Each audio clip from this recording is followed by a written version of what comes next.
네, 안녕하세요. 이 윤석열 정부가 대한민국 운명을 결정지을 수 있는 앞으로 100년 동안 잘 눈에 안 띄지만 굉장히 조용한 그런 행보를 시작을 했다고 보입니다. 이거는 이제 제가 가끔 말씀드리는데 미국의 지정학, 정보, 군사 이쪽의 전문가들, 학자들, 브레인들로 이루어진 커뮤니티가 형성되고 있거든요. 저는 가설이었는데 최근에 그 책도 하나 나왔죠. 그 커뮤니티에 속하는 아주 핵심적인 사람과 연결이 되는 것 같아요. 한국 정부에서 그런 그 사람을 고용해서 쓰기 시작을 했습니다. 그래서 오늘 이런 것들이 어떤 의미를 가지는지 좀 자세히 살펴보겠습니다. 이게 이제 기본 변화는 미국이 정신을 차렸기 때문에 그래요. 이건 이제 미국의 그 이제 브레인들도 이 얘기는 차마 안 해요. 미국이 헤맸다. 엄청 헤맸다. 그냥 이거 기껏 이야기를 해봐야 어디까지 얘기를 하냐면은 중국이 세계 시장에 푹 담가 놓으면 민주화될 줄 알았고 그렇게 기대했었는데 중국이 전혀 다른 방향으로 나갔다.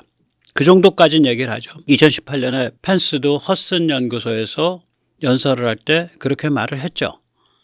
그런데 이제 그게 미국 안에는 어떤 영향을 끼쳤고 그다음에 그게 또 가치 말살, 역사 말살, 남녀 성구분 말살 이런 해체주의랑은 이 중국 사랑이 어떻게 맞물려 있고 그다음에 이러한 미국의 타락 혹은 정신머리 없음이 한국과 같이 굉장히 실존적 위협이 큰 상황에서 바로 중국 옆에서 살아가는 나라한테는 어떤 병리적인 효과를 끼쳤나 이런 거에 대해서는 전혀 얘기를 안 해요. 왜냐하면 그런 얘기를 하게 되면 직접적으로 공격을 하는 게 되니까 자기들 내부를. 근데 우리는 얘기할 수 있죠. 예, 쉽게 말하자면 오바마 때까지는 이 한국인에 대해서 미국이 가졌던 관점이 한국인은 굉장히 반공 전투성이 강하잖아요. 위치가 그러니까 이 한국인의 길을 꺾고 전투성을 순화시켜서 이 동아시아에서 이 중국 사랑 진행되고 현상 유지를 하는 그 판을 깨는 일이 없도록 관리해야 될 대상이에요. 그러니까 한국은 잠재적 전범이야. 언제 사고 칠지 모르는. 이게 이제 미국이 1990년대 들어서 가지고 특히 좌파를 많이 지원을 해준 게 있거든요. 우리나라에. 저는 그렇게 느낍니다. 사실은. 또 미국 자신도 내부적으로 좌파를 많이 키워줬고 그래서 지금 4대 말살을 하는 타락 글로벌리즘까지 간 거죠. 그러다가 이제 2017년에 트럼프가 들어왔죠. 트럼프는 이게 좀 정신이 없죠. 그래서 우리가 원하는 게 고립주의인지 뭔지 그건 모르겠는데 아무튼 반중이야.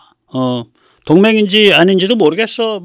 유럽, 나토, 자기들 군사비 지출도 안 하잖아. 우리가 왜 해줘야 돼? 우리 나토 5조.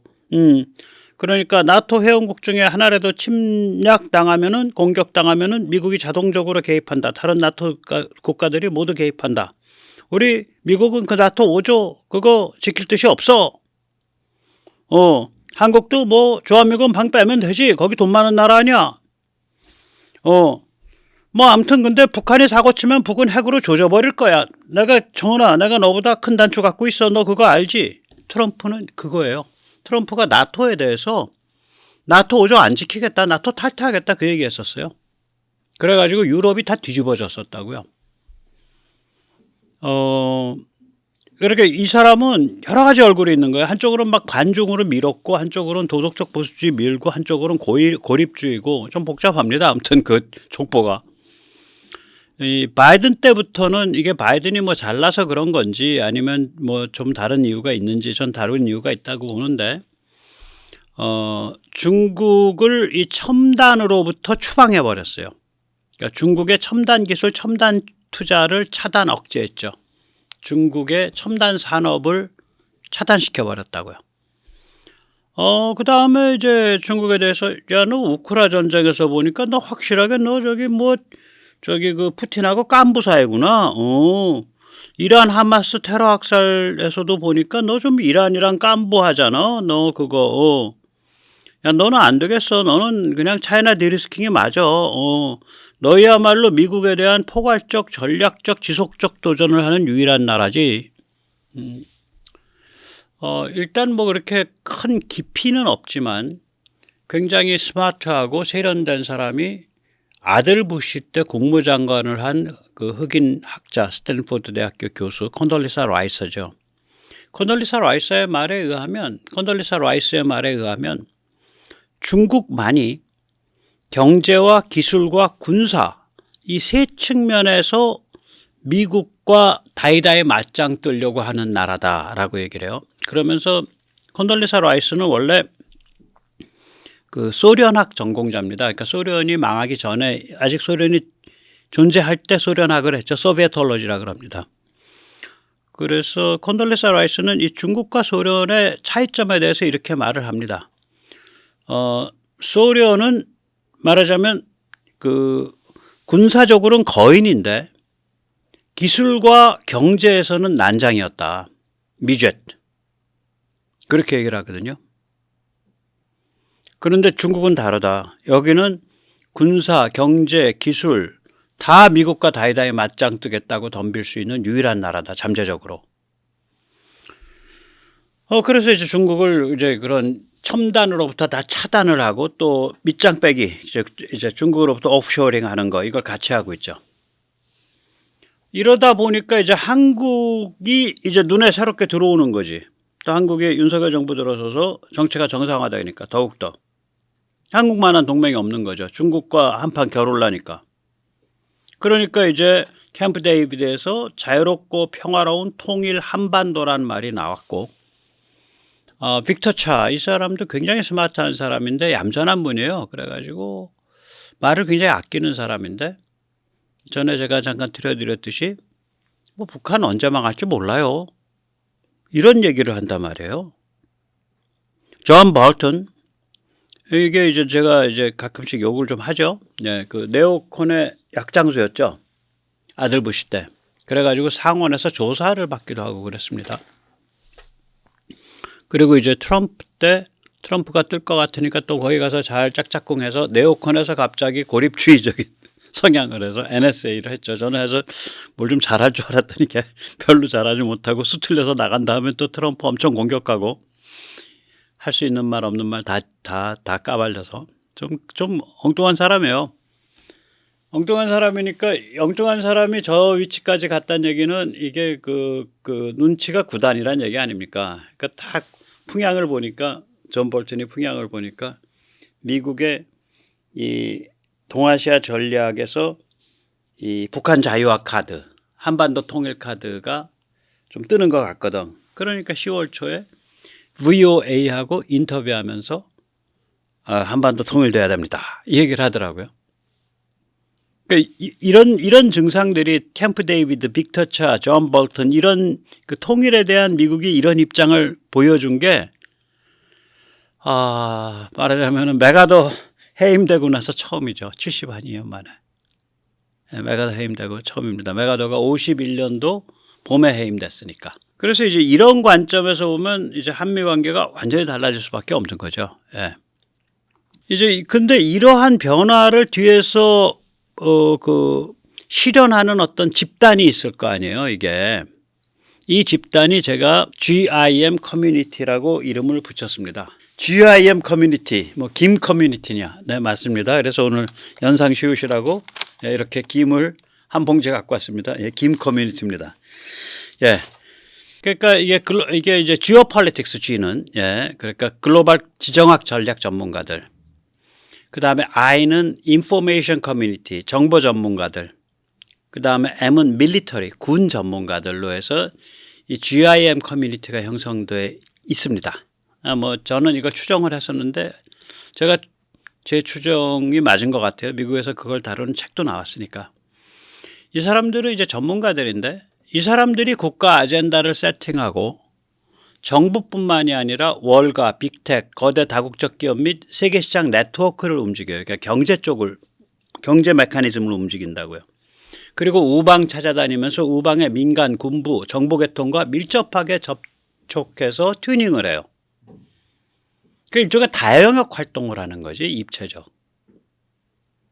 그러니까 정부 쪽에 쫙 들어가서, 밖에서가 아니라 정부에 들어가서, 밖에서는 담론을 계속 펴서 노선을 가다듬고, 이 커뮤니티와 손을 안 잡으면 집권하기가 어려울 겁니다. 그러니까 이 커뮤니티가 손을 잡아야, 그러니까 비토를 안 해야 집권할 수 있어요. 제가 보기엔 이미 그 정도까지 갔어요. 캐스팅 보트를 갖고 있다고요. 이게 왜 캐스팅 보트를 갖게 됐냐면 이 집단이 원래 공화당 성향이에요. 그런데 트럼프가 이 집단을 밖으로 빼버렸다고요. 이 집단을 소외시켜버렸다고. 그러니까 이 권력에 대해서 독립성을 가지는 네트워크 커뮤니티가 형성돼 버린 거예요. 그러면서 제가 짐작하기엔 이 집단이 선택을 해서 바이든이 된 거예요. 그래서 이게 이제 말하자면 한 트럼프 말기서부터 바이든 말까지 한 6년에 걸쳐서 이런 상대적 독립성을 가진 이런 커뮤니티가 형성된 거기 때문에 이게, 그리고 이 집단이 계속해서 일을 이제 잘 풀어가고 있는 편이라서 우크라, 그 다음에 이스라엘, 한반도, 차이나 디리스킹, 이걸 잘 풀어가고 있는 편이라서 자리를 잡을 거라고 봅니다. 자, 그럼 미국이 이런 집단이 실제로 미국을 이끌고 있다고 한다면 한국은 정부 차원에서 미국의 GIM에 연결하는 게 굉장히 시급하고, 또 한국에서도 이런 집단, 비슷한 집단이, 이런 커뮤니티, 비슷한 커뮤니티가 성숙돼 가도록, 지금은 성숙을 못해요. 왜 그러냐면 다 안목이 나죠. 네, 이거 성숙하려면 한국 최소한 5년, 앞으로 한 10년 걸릴 겁니다. 그래서 성숙하고, 그 한국 쪽의 KGIM 커뮤니티가 미국 쪽하고 이렇게 그 층층이 다 결합을 하고, 이런 일이 벌어지면 그럼 어마무시한 일이죠. 이거는 국내 정치 발전만큼이나 중요한 일이에요. 국내 정치, 이게 돼야 국내 정치가 발전해요. 왜냐면 이게 돼야 정치인이 밟아나갈 노선과 아젠다가 세팅되기 때문에 그렇습니다. 또 이게 되면 한 몇 년 지나면 언론이 순화돼요. 이런 거가 어떻게 돌아간다 통박을 못 잡는 인간은 제대로 된 기자 생활을 못 하게 되는 거죠. 네. 이거는 이제 제가 미국 내에 이런 집단이 있는 것 같습니다라고 그 전에 추정을 해서 했었는데, 이제 이런 책이 나온단 말이에요. 지하제국, Underground Empire. 그래서 이 부제를 보면 미국은 세계 경제 시스템을 국가 아젠다를 위한 무기로 만들었다. How America Weaponized the World Economy. 이런 책이 나올 정도까지 갔으니까 뭐 제가 추정한 게 맞을 수도 있는 거죠. 네.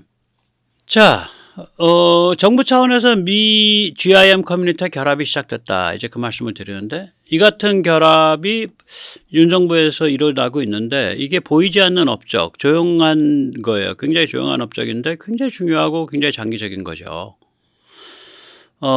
이 윤 정부가 여기에 이제 있는 괜찮은 사람을 픽업해 갖고 한국 쪽에서 고용을 했단 말이에요. 근데 이 미국인이 어디서 데뷔를 하냐? 2023년 10월 리야드에서 윤 대통령이 사우디 국빈 방문했을 때 데뷔합니다. 그 미국인이. 우리 언론이 좀 눈이 없어서 이렇게 스포트라이트를 안 비춰주는 거죠. 우리는 딱 그 참 멋있는 그 사우디의 실권자, 빈 살만이 운전하는 차에 옆에 윤석열 대통령을 태웠다. 오케이, 태웠지. 태우고 뭐 했는데 시동 한번 걸고 내렸어? 어디 갔거든요. 어디 갔냐고.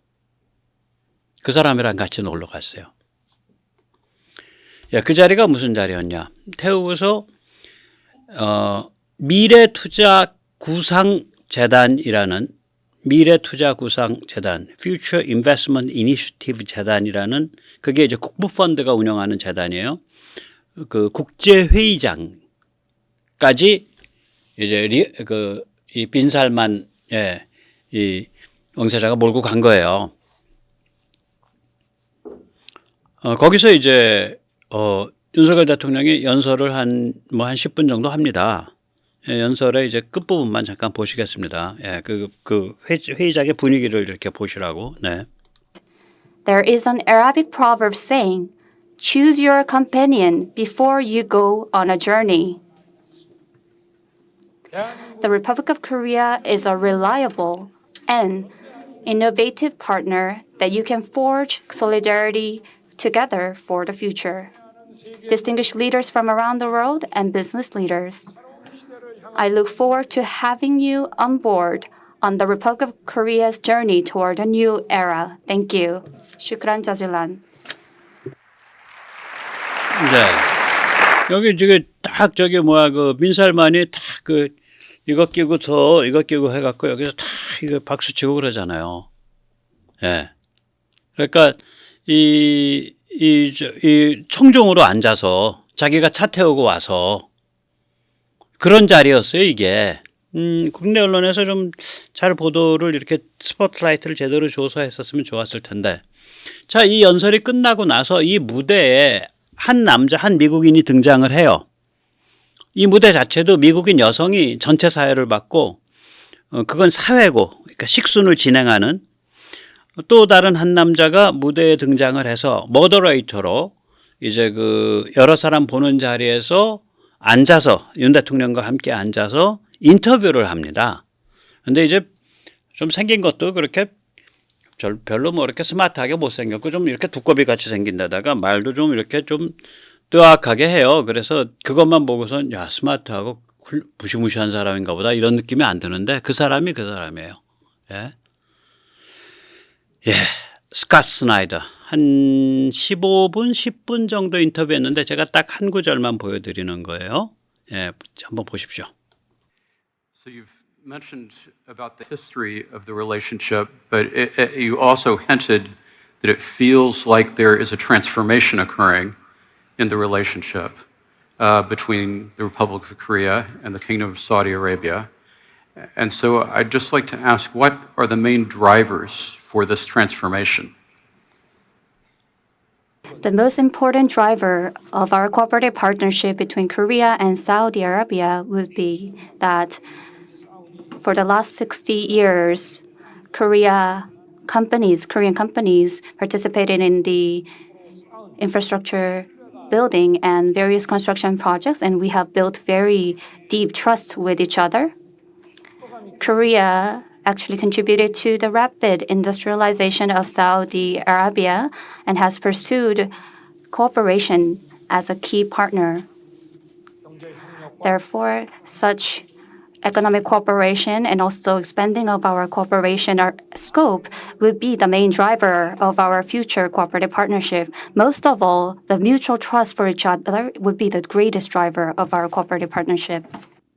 네. 그러니까 이제 그 아까 보셨지만 그 빈살만도 계속 듣고 있는 거야. 근데 여기서 이제 한 말이 뭐냐면 60년 세월 속에 검증되고 다져진 상호 신뢰 그 이상의 추동력이 더 있겠냐.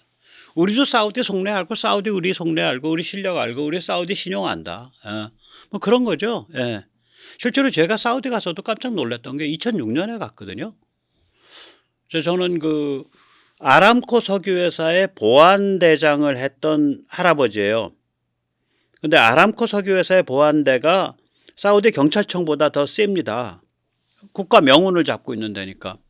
은퇴한 할아버지인데 왕자인데 사우디가 뭐 왕자가 몇천 명이라니까. 그 건물에 한 7, 8층쯤에 사무실이 있는데 건물 입구부터 기관단총들은 딱 경호원들이 저한테 총불이 딱 들이대고 당신 왜 왔어 그러더라고. 제가 약속에 늦어서 다이렉트로 갔거든요. 저를 안내해 주는 사람 없이 영어로 떠든거리면서.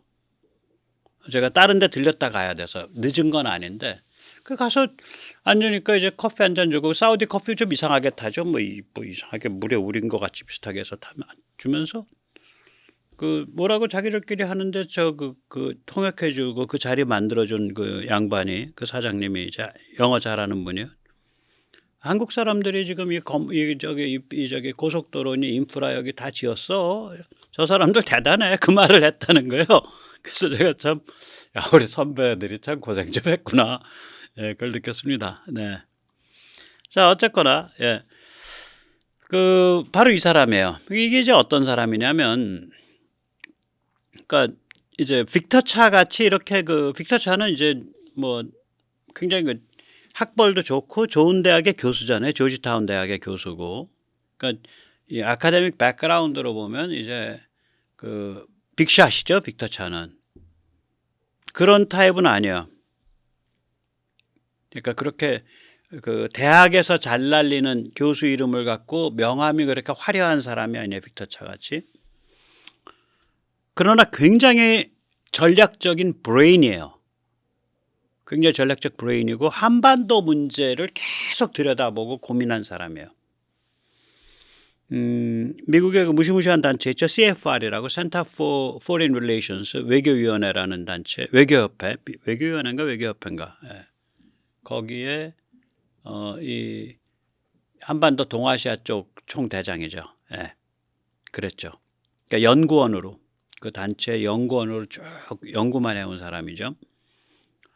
훨씬 전략적이에요. 빅터 차보다 깊어요. 빅터 차는 명함이나 스펙이 좋은 분이고 그 양반은 이 사람은 그 문제 포커싱을 해가지고 쭉 팔로우업을 한 사람이에요. 그런 의미에서 또 가끔 나오는 그 이제 그 국가정보분석관 시드니 사일러 혹은 주한 미군 쪽에서 정보 개통을 해서 굉장히 여러 번 한국에 파병 나와서 근무한 아마 미국서 근무한 시간보다 한국서 근무한 시간이 훨씬 많아요. 약간 퉁퉁한 아저씨 데이비드 맥스웰 이런 사람들보다 훨씬 더 지적이고 전략적이에요. 그러니까 뭐 그 급은 아닌데 성향을 보면 우리가 이제 그 냉전의 설계자라고 흔히 부르는 조지 캐넌 같은 그런 성향의 사람이라고 저는 봅니다. 이 사람 책이 2018년에 나온 책인데 사우스 코리아, 대한민국, at the crossroads, 갈림길에선 대한민국, autonomy and alliance, 자율과 동맹을 어떻게 달성할 것인가, in an era of rival powers, 미중 갈등의 시대에. 그러니까 문재인 보고 당신 말이야 똑바로 해야 돼. 지금 생사가 왔다 갔다 하는 거요. 그 소리예요 이게. 예. 이 사람이 이제 그 한국경제연구소 KEI 한국경제연구소 이게 이제 그 로비 단체로 등록은 안 돼 있는데 그래서 로비 활동은 안 해요. 그러나 워싱턴에서 여러 가지 브레인들하고 접촉하는 대한민국의 기관입니다. KEI가 대한민국 정부기관이에요.